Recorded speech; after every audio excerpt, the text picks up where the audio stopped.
what will surely be the first part of the kinetics notes. And I think I will go with some red. Have a little bit of school spirit here. So kinetics. This is so important. So very, very important. We are getting into kinetics, and then next will be equilibrium. And those two topics together cover about half of the test. So no joke, if you can become an expert at kinetics questions and an expert at equilibrium questions, you could miss every single other question on that test and still get at least a 3. This is what you need to be able to do. You need to be able to determine your rate laws and units, which is what we're going to start with today. You should be able to calculate rates. You should be able to calculate concentrations. You should be able to calculate rate constants. And you should be able to match mechanisms to rate laws. Some of this stuff, like these first two, I'm pretty much going to cover in this. The second notes I will talk about rate mechanisms, and then the practice problems notes, I think I called them kinetics PP or something like that for practice problems, is where I show you how to connect a mechanism to a rate law. So what is rate? What does rate mean? Basically, it just tells you how quickly a reaction proceeds towards products. You know, you have a typical reaction where you have reactants go to products. The rate talks about how fast you get from this point to this point. The units of change the units are typically the change in amount of reactants per a change in time. Most commonly it is molarity per second. Almost always it is molarity per second. Sometimes you can see it for slower reactions where it'll be molarity per minute or molarity per hour, maybe even molarity per day, depending on how slow the reaction is. But very rarely do you ever see it not in molarity. So just for the sake of the AP exam, always remember that it is going to be molarity. Now, as the concentration of reactants and the concentration of products change, that causes the rate to change too. If you didn't know, this little brackety thing right here means concentration of. It's kind of like shorthand. And so this would be read as the concentration of reactants and the concentration of products. And that causes the rate to change. And this just kind of makes perfect sense. Where your rate is how fast the reaction proceeds forward. Well, if you have a higher concentration of reactants, if you have a whole lot of reactants, then you have a whole lot of reactants to react, and so it's going to have a faster rate. Whereas if you don't have as many reactants, if your reactant concentration is a lot lower, then there's not as many reactants available to react, and so the rate's going to slow down. This little guy right here is not going to make a lot of sense right now, but if you look at a graph of this right here, amount of reactant per time. So this would be the concentration of reactants and time. Well, as the reaction progresses, let's say the concentration of reactants started up here, well, as time progresses, the reactants are going to go down. Reactants are going to be used up and turned into products. And so the rate is just how quickly the reaction moves in the forward direction. And it's going to be equal to this slope right here, because this would be concentration of reactants. Sorry, I had a brain fart there. Concentration of reactants over time, and that's going to give you your rate. Well, this would be a negative number because this is a negative slope. And so because rates are expressed as positive quantities, you don't want to have a negative rate. That's kind of strange. You would put a negative sign on this slope to make it positive. Negative times a negative is a positive. So this has a lot of words. I very much apologize for this. I'm going to kind of hit the high notes on this. These are the things that will affect rate.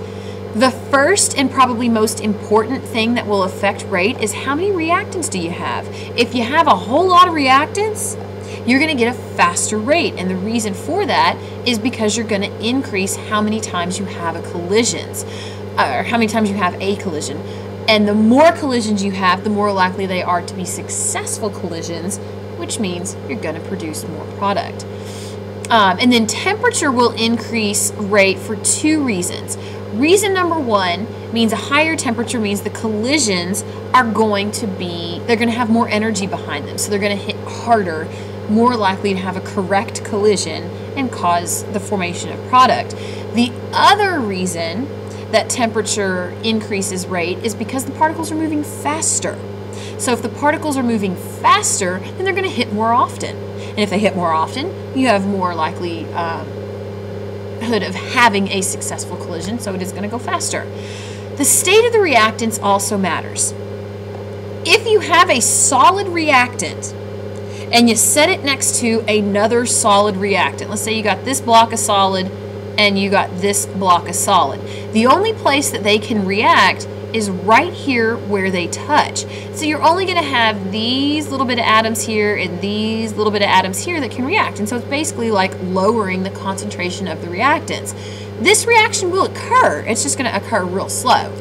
Whereas if you have a liquid or a gas, then those two guys, you know, a liquid and a liquid or a gas and a gas or whatever, they can intermingle in each other. And so these atoms in here that are locked in the solid and not available to react with these atoms over here, well, now they can, because if it was a liquid or a gas, then they can mix together. The fourth and final thing that's going to affect a rate is the presence of a catalyst. If you have a catalyst, it's going to make it go faster. And the reason that a catalyst works is because it takes the mechanism of the reaction, kicks out the slowest step, and replaces it with something that was faster. Or something that has a higher success rate. You know, if you have a step in the mechanism that requires 3 molecules to hit each other, well, that's not going to be very easy, and it's not going to happen very quickly. So let's say you throw a catalyst in there that changes that 3 molecule requiring reaction into something that's simpler, something that requires only 2 molecules or maybe only 1 molecule. And so it's going to make the rate increase. So this is just talking about the concentration of reactants and how it affects the rate, and specifically rate laws. It's basically, a rate law is just a mathematical relationship that shows how the rate depends on the concentration of reactants. So if we have this equation here where the lowercase letters a and b are the coefficients of the balanced reaction, and then a and b are just whatever chemical species is reacting. And then turning into some product. We don't really care what the product is. The rate law is going to look like this. And if you are given a kinetics question on the AP exam, it's a free response kinetics question, this will be A. Determine the rate law with respect to, you know, chemical A and chemical B. So this will be A. Figure this out. Or maybe A will be, you know, figure out this number right here, then figure out this one, and then give me the rate law. But ultimately, if there is a kinetics question, you will be asked to do this right here. So make sure that you pay real close attention to this. Just to identify these things, the rate, of course, is the rate of change of the reactants per time. K is some rate constant. Some number, and we'll talk more about K in a second, but some number that's used to relate the rate to the concentration of the reactants. Of course, we know that brackets around A and B indicate that this is talking about the molar concentration of A and B. And M and N, these are very small, either 0, 1, or 2, whole numbers that relate to the number of molecules that collide, and they determine the order of the reaction. Big misconception here. And the whole reason that I teach kinetics before equilibrium is that these superscripts go with these coefficients, and they do not. These superscripts are not the coefficients from the balanced reaction. You can only figure out these numbers by carrying out a kinetics experiment. In equilibrium, these superscripts are the coefficients, but in kinetics, they are not. So just to kind of hit that again, M and N. So if we have rate equals K times the concentration of A raised to some power times the concentration of B raised to another power. M and N are not the coefficients from the balanced reaction. Please don't make that common mistake. You can only find these guys by experimentation. So if this was our rate law, rate equals the rate constant times the concentration of A raised to the first power times the concentration of B squared, then the reaction is said to be first order with respect to A, second order with respect to B, and third order overall, because 1 plus 2 is 3. And here's a nice little example that we're going to do. We want to determine the rate order with respect to each of the reactants, A and B, and then find the rate constant, K. In addition to that, we are going to have to write the rate law. So we could have thrown that one in there too, find the rate law for this. So the way that you do this, the way that you find information about any particular part of an experiment is to isolate that part and only change that one part. So we have 3 experiments that we did here. And if we wanted to isolate A, then we need to find the experiments where B doesn't change, where B is held constant. And if you look at our experiments, you'll see that in experiments 2 and 3, B didn't change. And so what that means is that this change here that A experienced, where it went up by a factor of 2, since this was the only thing changing, then it's the only thing responsible for this change right here. So if A goes up by a factor of 2, then the rate goes up by a factor of 4. So what does that mean as far as the order is concerned? Well, whenever you have your rate law, you have rate equals some rate constant times the concentration of A raised to a power times the concentration of B raised to a power. We'll try to figure, dang it, this guy out right here. We kept B constant. It did not change, so it's going to cancel out. We also kept K constant. It's a constant. It doesn't change. And so what we have left is that the rate went up by a factor of 4, whereas A went up by a factor of 2, and then we're trying to figure out what power this is. 2 raised to what power is equal to 4? Well, duh. 2 raised to the second power is 4. So that means M is 2. And this reaction is second order with respect to A. And so if we were putting that into a statement, we would say, according to experiments 2 and 3, this reaction is second order with respect to A. Now to find B, we do the same thing that we just did with A, except we do it with B. So we need to now isolate B, which means we need to find the experiments where A is held constant. And you'll see conveniently that experiments 1 and 2, A is constant and B goes up by a factor of 2. Well, that means that if the rate changes, then B is the only thing responsible for that rate change. So when B is doubled, what happens to the rate? Well, it's also doubled. And so this time, the rate law, we're keeping A constant. K is a constant, and so we have the rate, which went up by a factor of 2, is equal to B, which also went up by a factor of 2, raised to some power.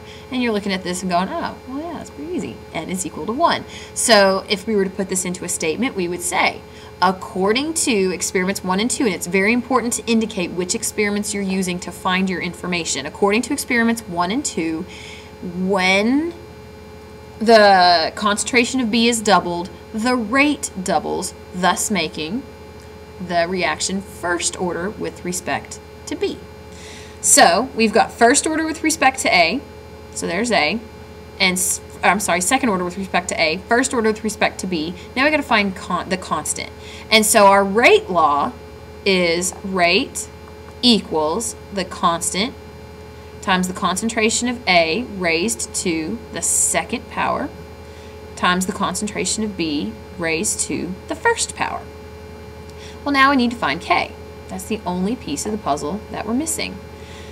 Well, come back up to your experiments and pick one and plug in the concentration and the rate and then solve for K. Does it matter which of these 3 that you pick? No. But I'm going to pick the one that's going to make me the easiest math. And I see 0.1s and 0.2s. 0.1s are a lot easier to mathematically work with, so that's the one I'm going to choose. I'm going to pick experiment 1. So the rate of experiment 1 was 0.04 molarity per second is equal to K times A squared, which is 0.10 molar. I guess I could have just wrote parentheses. I don't need to do brackets anymore. Squared times 0.10 molar again to the first power, which this is basically like saying 0.10 molar to the third power, which 0.04 molar per second is equal to K times 0.1 to the third power is 0.001. And I've got a molarity times a molarity times a molarity, which means I have a molarity cubed. So now to get K isolated, I got to divide both sides by 0.001 molarity cubed. Divide this by 0.001 molarity cubed. I love that. And I'm going to switch colors here so I can cross stuff out and it makes a little more sense. So the 0.04 and the 0.001, just move this decimal over. 1, 2, 3. 1, 2, 3. So that means our numerical value for K is 40. Now for the units. Well, I've got molarity per second over molarity cubed. Well, that looks like, oh, right up here, molarity per second times 1 over molarity cubed. That's, oh, well, I don't know why I wrote that down there. That's basically taking these three things and putting them over here. So now you can see how this cancels out. I've got a molarity on top. I've got 3 molarities on bottom. So my molarity on top is going to cancel, and this superscript is going to go down to 2. So my units for K, and this is also important, is 1 per second molarity squared. And the overall order for this reaction is 2 plus 1, or 3. And here's a little trick. If you don't want to have to go through all this mess of figuring out the units, this is what you can do. And that should be a lowercase s. And a lot of times the molarity is written first, but it doesn't really matter. You know, 2 times 3 is the same as 3 times 2. But when you're figuring out the units on K, all that you have to do is take 1 over seconds times molarity, rate order, I'm going to call that R, minus 1. So if it's a third order reaction, then you take 3 minus 1, m squared. If it's a second order reaction overall, then you would take 1 over seconds molarity 2 minus 1, or just 1. If it was a first order reaction, well, then this would cancel out entirely and we'd just be left with 1 over seconds. So this is just a nice little trick, because this will be a free response question. If you get a kinetics question, this will be a free response section. Hey, there's the bell for the end of class. Real sorry that that interrupted us. I'm going to keep going, though. So this will be one of the parts of the kinetics question. What is the units on K? Or what are the units on K, if I'm speaking correctly? Sorry about that. Just a quick little, another method or another application of this. If you have this, the Haber, I'm not sure how to pronounce that, reaction, at a particular time during this reaction, the hydrogen is disappearing at a rate of 4 molarity per second. Well, first thing we got to do, we need a balanced reaction here. So I got to put a 2 there, and I got to put a 3 there. Great, done. So if the hydrogen is disappearing at a rate of 4 molarity per second, then what's the rate of disappearance of nitrogen? Well, for every 3 molar of hydrogen that's used, we're going to need 1 molar of nitrogen. So basically all we have to do is say, well, for 4 molar hydrogen per second, and for every 3 molar hydrogen, we're going to need 1 molar of nitrogen. Bam, those guys cancel out. You take 4 divided by 3, and you get 1.33, never ending, basically, molarity per second of nitrogen. Do the same process for NH3, except instead of converting to nitrogen, you're going to convert to the ammonia. What's the rate of appearance of NH3? And so that's going to look exactly like this. I'm going to switch colors just so I don't have to rewrite it. I'm being kind of lazy.